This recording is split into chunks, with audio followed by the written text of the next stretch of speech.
नमस्कार, बहुत बहुत स्वागत है आप सभी का सुमन हिंदी क्लासेज में। यह प्रैक्टिस क्लास पुराने प्रश्न पत्रों पर आधारित है। कल के प्रैक्टिस क्लास का यह सेकंड पार्ट है।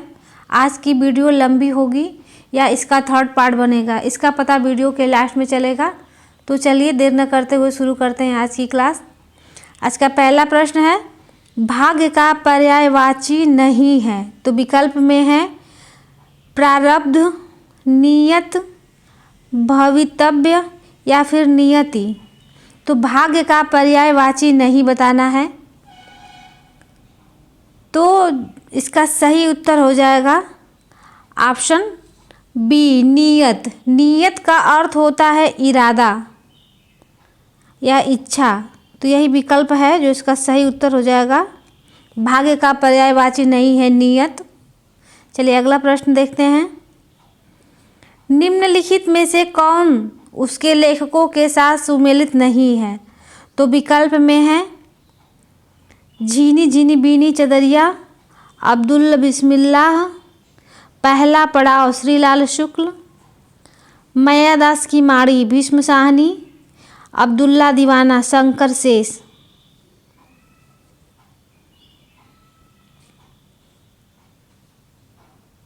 तो कौन सा सुमेलित नहीं है पूछ रहा है। निम्न उपन्यासों में से कौन उसके लेखक के साथ सुमेलित नहीं है। तो इसका सही उत्तर हो जाएगा ऑप्शन डी, अब्दुल्ला दीवाना। अब्दुल्ला दीवाना जो है लक्ष्मी नारायण लाल द्वारा रचित नाटक है। बाकी तीनों विकल्प सही हैं।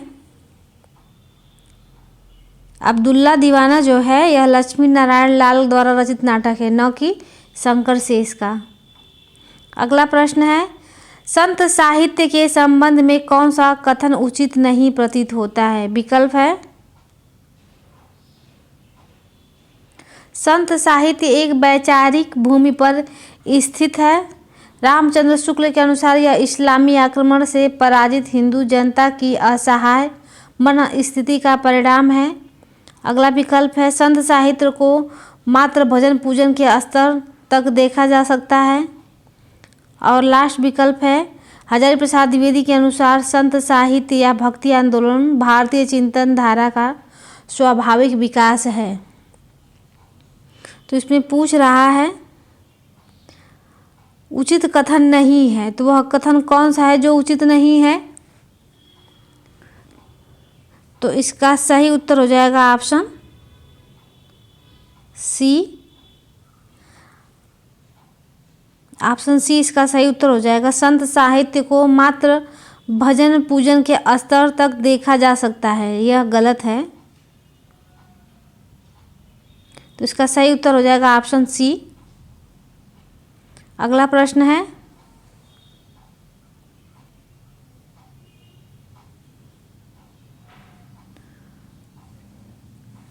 फूल मरै पर मरै न बासु यह प्रसिद्ध उक्ति किस कवि की है। तो विकल्प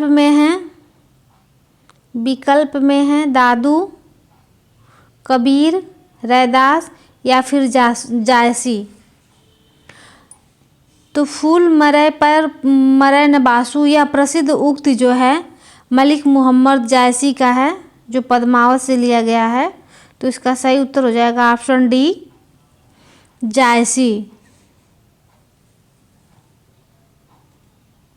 यह पूरी पंक्ति है। धनी सोई जस कीरत जास, फूल मरै पर मरै न बासु।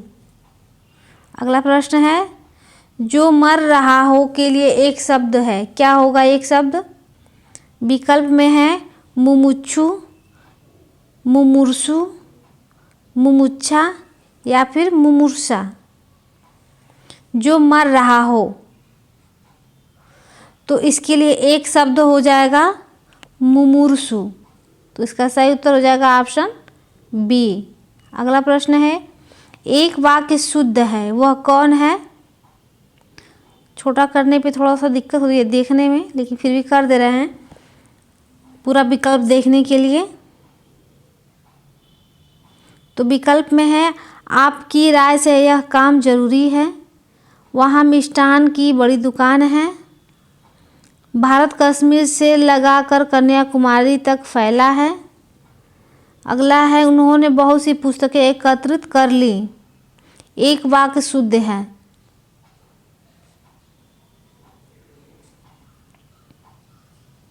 तो इसका सही उत्तर हो जाएगा ऑप्शन बी, वहाँ मिष्ठान की बड़ी दुकान है। ऑप्शन बी इसका सही हो जाएगा उत्तर। अगला प्रश्न है, एक में तालव्य ध्वनियों का प्रयोग हुआ है। तालव्य ध्वनि कौन है इसमें? तो विकल्प में है पापा, बाबा, मामा, चाचा। तो चाचा शब्द जो है वह तालव्य ध्वनियों से बना है, तो इसका सही उत्तर हो जाएगा ऑप्शन डी, चाचा। अगला प्रश्न है, किस बोली में कर्ता कारक की विभक्ति प्रयोग नहीं होता? तो विकल्प में है कन्नौजी, बुंदेली, अवधी या फिर मेवाती। तो अवधी बोली है जिसमें कर्ता कारक की विभक्ति में ने का प्रयोग नहीं होता है, तो इसका सही उत्तर हो जाएगा ऑप्शन सी, अवधी। अगला प्रश्न है, अयोध्या सिंह उपाध्याय हरिऔध द्वारा लिखी ठेठ हिंदी का ठाठ किस विधा की रचना है? तो विकल्प में है काव्य, नाटक, उपन्यास या फिर अनुवाद। तो हरिऔध जी का जो रचना है ठेठ हिंदी का ठाठ, यह उपन्यास विधा की रचना है, तो इसका सही उत्तर हो जाएगा ऑप्शन सी।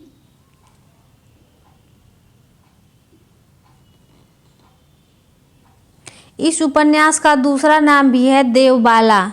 इसमें अनमेल विवाह के दुष्परिणामों का सफल चित्रण किया गया है।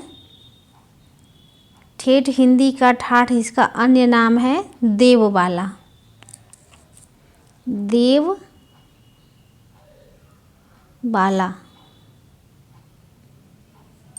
चलिए अगला प्रश्न देख लेते हैं। अगला प्रश्न है, निम्नलिखित में से कौन सा शब्द उत्तर का विलोम नहीं है? तो विकल्प में है उत्तर का विलोम प्रश्न भी होगा, उत्तर का विकल्प दक्षिण भी होगा, उत्तर का विलोम जो है अनुत्तर भी होगा। तो जो नहीं होगा तो इसका सही उत्तर हो जाएगा ऑप्शन सी, पूर्व। पूर्व नहीं होगा। अगला प्रश्न है, शेखर जोशी की कहानी है। शेखर जोशी की कहानी का नाम बताना है। तो विकल्प में है कर्मनाशा ही हार, मेरा पहाड़, पंचलाइट, महुए का पेड़। तो इसका सही उत्तर हो जाएगा शेखर जोशी की कहानी है मेरा पहाड़। तो ऑप्शन बी इसका राइट आंसर हो जाएगा। इनकी अन्य कहानियां हैं कोशिका घटवार, हलवाहा, साथ के लोग, नौरंगी बीमार है, एक पेड़ की याद इत्यादि इनकी प्रतिनिधि कहानियां हैं शेखर जोशी की। तो अगला प्रश्न है, कोलय माला कथा के लेखक कौन है? तो उनका नाम बताना है। तो विकल्प में है सोमप्रभ सूरी, उद्योतन सूरी, धर्म सूरी या फिर मुनिजिन विजय। तो कोलय माला कथा के रचनाकार का नाम बताना है। तो इसका सही उत्तर हो जाएगा उद्योतन सूरी। ऑप्शन बी इसका राइट आंसर हो जाएगा। यह उद्योतन सूरी की रचना है। इस कथा में कुछ ऐसे प्रसंग है जिसमें तत्कालीन बोलचाल की प्रचलित भाषा का बोध होता है। अगला प्रश्न है, मानव प्रकृति का ज्ञान तुलसीदास से अधिक उस युग में किसी को नहीं था। यह कथन किसका है? तो विकल्प में है आचार्य रामचंद्र शुक्ल, हजारी प्रसाद द्विवेदी, रामविलास शर्मा और विश्वनाथ त्रिपाठी। तो इसका सही उत्तर हो जाएगा हजारी प्रसाद द्विवेदी का यह कथन है। तो ऑप्शन बी इसका राइट आंसर हो जाएगा। पहाड़ी हिंदी का विकास किसका अपभ्रंश माना जाता है? पहाड़ी हिंदी का विकास किसका अपभ्रंश माना जाता है? तो विकल्प में है ब्राचड़, मागधी, पैसाची या फिर खस। तो इसका सही उत्तर हो जाएगा ऑप्शन डी, खस।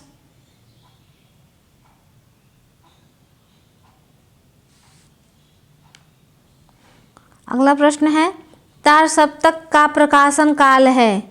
कब प्रकाशित हुआ था तार सप्तक? तो विकल्प में है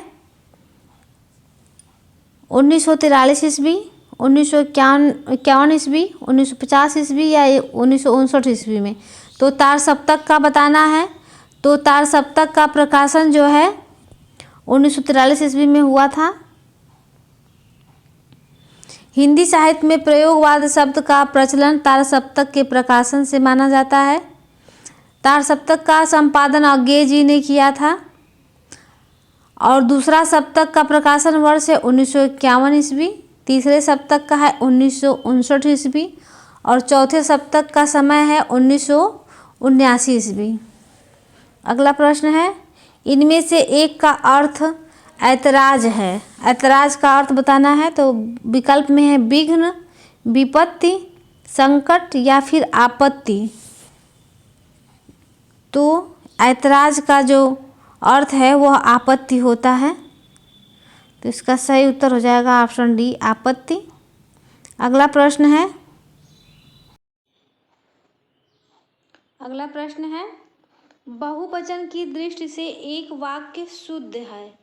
तो विकल्प में है चिड़िया उड़ गई, चिड़ियाँ उड़ गईं, चिड़ियाएँ उड़ गईं या फिर चिड़िया उड़ गईं। सही उत्तर क्या होगा? बहुवचन की दृष्टि से एक वाक्य शुद्ध है, तो शुद्ध वाक्य चुनना है। तो इसका सही उत्तर हो जाएगा ऑप्शन डी, चिड़िया जो हैं उड़ गईं।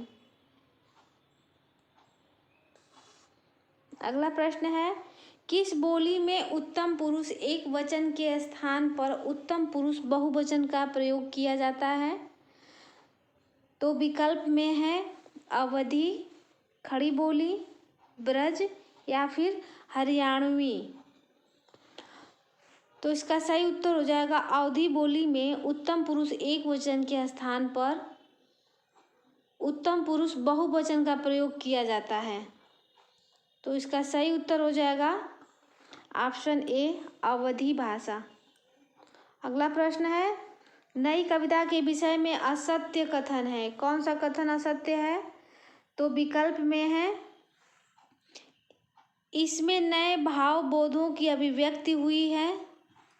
थोड़ा सा छोटा कर लेते हैं जिससे सारे विकल्प जो हैं दिखेंगे।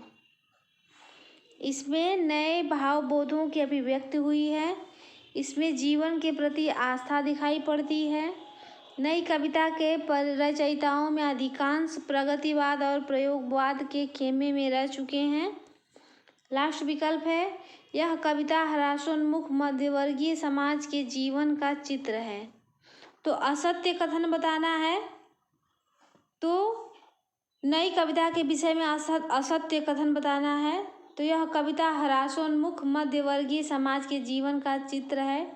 नई कविता के संदर्भ में यह कथन जो है असत्य है। तो इसका सही उत्तर हो जाएगा ऑप्शन डी, यह असत्य कथन है नई कविता के संबंध में। अगला प्रश्न है, आंखें बिछाना मुहावरे का सही अर्थ है।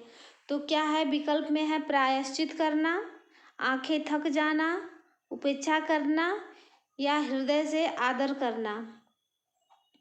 तो आंखें बिछाना मुहावरे का सही अर्थ है हृदय से आदर करना। तो ऑप्शन डी इसका सही उत्तर हो जाएगा।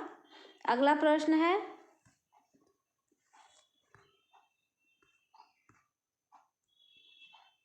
यह 2021 का है पेपर। अगला प्रश्न है, बचपन की स्मृतियां के लेखक हैं कौन है? तो विकल्प में है महादेवी वर्मा, राम वृक्ष बेनीपुरी, शांति प्रिय द्विवेदी या फिर राहुल सांकृत्यायन। तो बचपन की स्मृतियां के लेखक का नाम बताना है। तो बचपन की स्मृतियां जो है यह राहुल सांकृत्यायन की रचना है। तो इसका सही उत्तर हो जाएगा ऑप्शन डी, यह राहुल सांकृत्यायन द्वारा रचित संस्मरण विधा की रचना है। जिसका रचना काल है 1955 ईस्वी। अगला प्रश्न है, भक्तिकालीन रस सिद्धांत विषयक ग्रंथ है तो कौन सा है? तो विकल्प में है रस प्रबोध, रस मंजरी, रस रहस्य या फिर रस रंग। रस सिद्धांत का विषयक ग्रंथ है, किस विषय से संबंधित है? तो इसका सही उत्तर हो जाएगा रस मंजरी, जो है कृष्ण भक्ति शाखा से के कवि जो नंददास की रचना है, जो रस विषयक सिद्धांत एवं नायिका भेद पर आधारित है। तो इसका सही उत्तर हो जाएगा रस मंजरी, ऑप्शन बी। यह रस सिद्धांत पर आधारित ग्रंथ है रस मंजरी, नंददास की रचना है यह। इसमें नायिका भेद का भी वर्णन है। अगला प्रश्न है, पुष्य या पुण्य को हिंदी का प्रथम कवि किस आलोचक ने माना है? तो विकल्प में है राहुल सांकृत्यायन, दशरथ ओझा, रामविलास शर्मा या फिर शिव सिंह सेंगर। तो पुष्य या पुण्य को हिंदी का प्रथम कवि मानने वाले आलोचक हैं शिव सिंह सेंगर। इसका सही उत्तर हो जाएगा ऑप्शन डी, शिव सिंह सेंगर। अष्टाध्यायी के रचनाकार का नाम बताना है तो यह बहुत सरल प्रश्न है। अष्टाध्यायी जो है एक व्याकरण ग्रंथ है जिसके रचनाकार हैं महर्षि पाणिनि। तो बी इसका राइट आंसर हो जाएगा। अष्टाध्यायी जो है पाणिनि की रचना है। बीड़ा पाड़ी में समास है, बीड़ा पाड़ी में कौन सा समास है? तो बीड़ा है पाड़ी, यानी कि बीड़ा है हाथ में जिसके, अर्थात सरस्वती। तो इसमें कौन सा समास हो जाएगा? तो इसमें बहुव्रीहि समास हो जाएगा। तो इसका सही उत्तर हो जाएगा ऑप्शन ए। अगला प्रश्न है, विज्ञान गीता किसके द्वारा लिखी गई है? तो विकल्प में है नाभादास, तुलसीदास, केशवदास या फिर मलुकदास। तो इसका सही उत्तर हो जाएगा विज्ञान गीता, जो आचार्य केशव की रचना है। ऑप्शन सी इसका राइट आंसर हो जाएगा।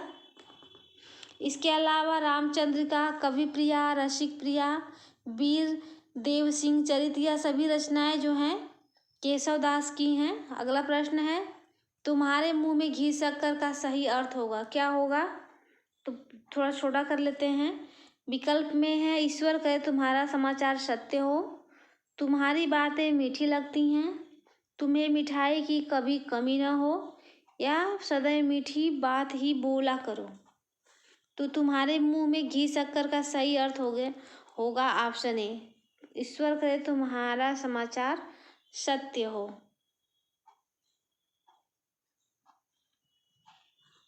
अगला प्रश्न है, इतिवृत्त और आलोचना का समवेत रूप होने के कारण वह इतिहास आज भी प्रकाश स्तंभ बना हुआ है। इस कथन में जिस इतिहास की ओर संकेत किया गया है उसके लेखक हैं, कौन है उसके लेखक? तो विकल्प में है आचार्य रामचंद्र शुक्ल, गारसा दत्तासी, मिश्र बंधु या फिर जॉर्ज ग्रियर्सन। तो इसका सही उत्तर हो जाएगा आचार्य रामचंद्र शुक्ल। यह डॉक्टर विजेंद्र स्नातक का कथन है, आचार्य रामचंद्र शुक्ल की कृति हिंदी साहित्य के इतिहास के संबंध में। अगला प्रश्न है, निम्नलिखित में से कौन सा बहुव्रीहि समास का उदाहरण नहीं है? तो बहुव्रीहि समास का उदाहरण कौन नहीं है? तो विकल्प में है चंद्रशेखर, चक्रपाणि, चंद्रकांति है या फिर राजपुरुष। तो इसका सही उत्तर हो जाएगा एक विकल्प है, वह विकल्प है राजपुरुष। राजपुरुष जो है ये राजा का पुरुष, तत्पुरुष समास है इसमें। तो इसका सही उत्तर हो जाएगा ऑप्शन डी। अगला प्रश्न है, निम्नलिखित में से एक सूर्य का पर्यायवाची है, कौन है? तो रस, निचोड़, अर्क या फिर सार। तो सूर्य का पर्यायवाची बताना है, तो सूर्य का पर्यायवाची अर्क होता है। तो इसका सही उत्तर हो जाएगा ऑप्शन सी, अर्क।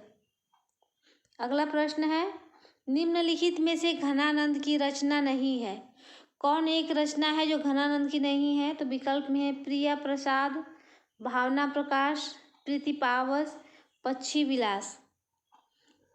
तो इसका सही उत्तर हो जाएगा पक्षी विलास घनानंद की रचना नहीं है।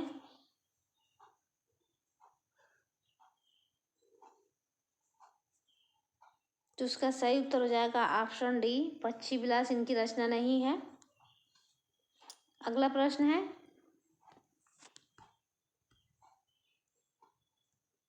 मंगलेश डबराल का कविता संग्रह है, कौन है?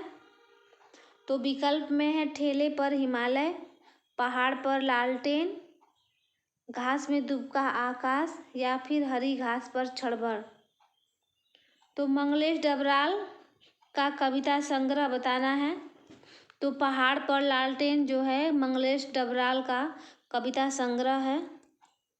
तो इसका सही उत्तर हो जाएगा ऑप्शन बी। इनके अन्य कविता संग्रह हैं घर का रास्ता, जो हम देखते हैं, आवाज भी एक जगह है, मुझे दिखा एक मनुष्य इत्यादि। ये सब इनके क्या हैं? कहानी संग्रह हैं।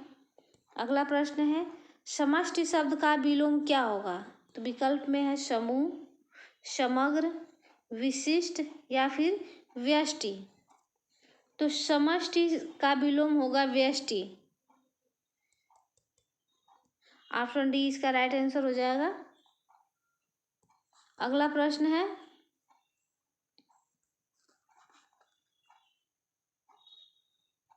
निम्नलिखित में से कौन सा धनुष का पर्यायवाची नहीं है?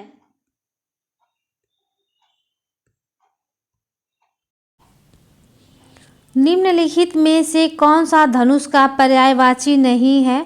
तो विकल्प में है सरासन, अशी, कोदंड या फिर पिनाक। तो धनुष का पर्यायवाची नहीं है।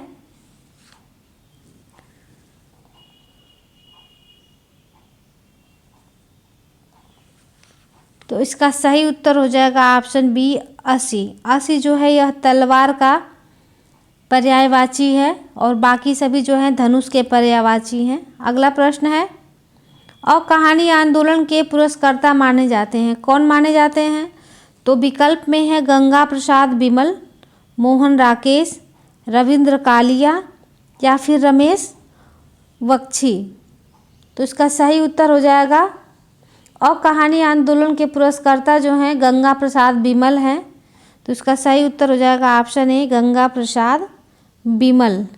इन्होंने ही सठोत्तरी कहानी को समकालीन कहानी नाम से अभिहित किया था। विध्वंस शहर में, बीच की दरार, अतीत में कुछ, कोई शुरुआत, खोई हुई थाती, यह सभी गंगा प्रसाद बिमल का कहानी संग्रह है। अगला प्रश्न है, भारतीय भाषा विज्ञान की प्रसिद्ध मुनित्रयी में सम्मिलित नहीं है, कौन है जो मुनित्रयी में सम्मिलित नहीं है?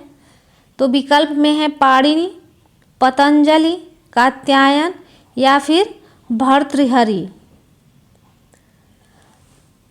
तो इसका सही उत्तर हो जाएगा भर्तृहरि हैं जो मुनित्रय में सम्मिलित नहीं हैं।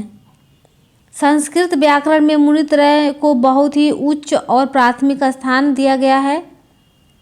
अष्टाध्यायीकार पाणिनि, वार्तिककार कात्यायन और महाभाष्यकार पतंजलि को मुनित्रय कहा जाता है। तो इसका सही उत्तर हो जाएगा ऑप्शन डी, भर्तृहरि। अगला प्रश्न है, इनमें से एक पतवार का पर्यायवाची है, पतवार का पर्यायवाची कौन है? तो विकल्प में है अर्जुन, दुर्योधन, कर्ण या फिर नकुल। तो कर्ण जो है अनेकार्थी शब्द है जिसके अर्थ हैं पतवार।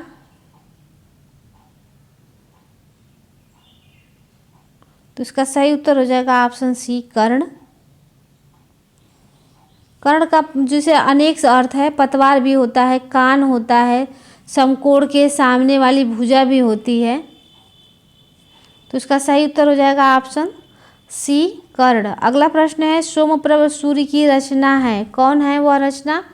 तो विकल्प में है कुमारपाल चरित, कुमारपाल प्रतिबोध, प्रबंध चिंतामणि, भविष्यत कहा। तो जैनाचार्य सोमप्रभ सूरि ने 1184 ईस्वी में कुमार पाल प्रतिबोध नामक ग्रंथ की रचना की थी।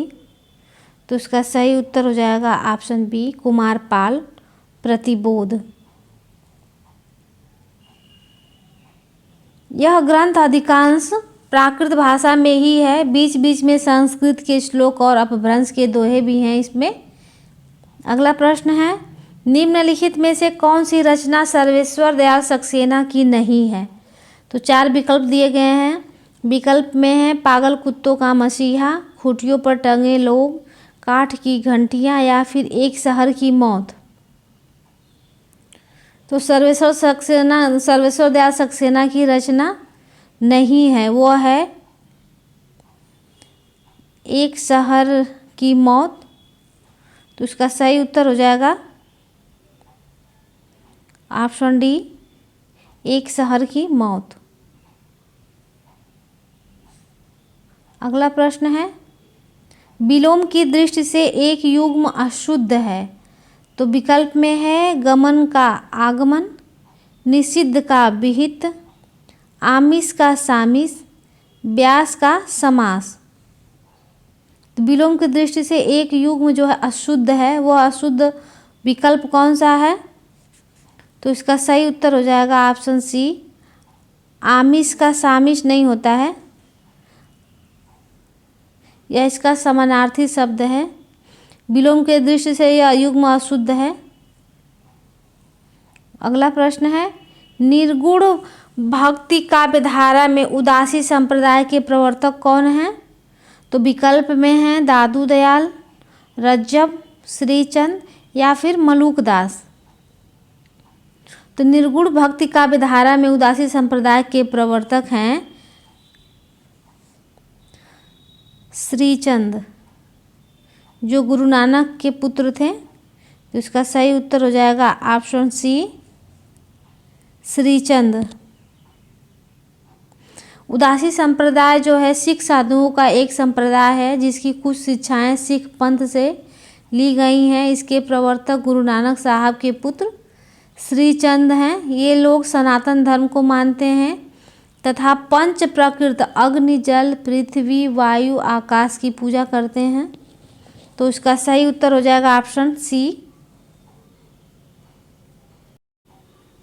तो इस प्रैक्टिस क्लास का 3rd पार्ट भी होगा, क्योंकि पूरा प्रश्न हल करने में यह वीडियो बहुत लंबी हो जाएगी। तो मिलते हैं इसके 3rd पार्ट में, तब तक के लिए धन्यवाद। पढ़ते रहिए आप लोग मन लगा के।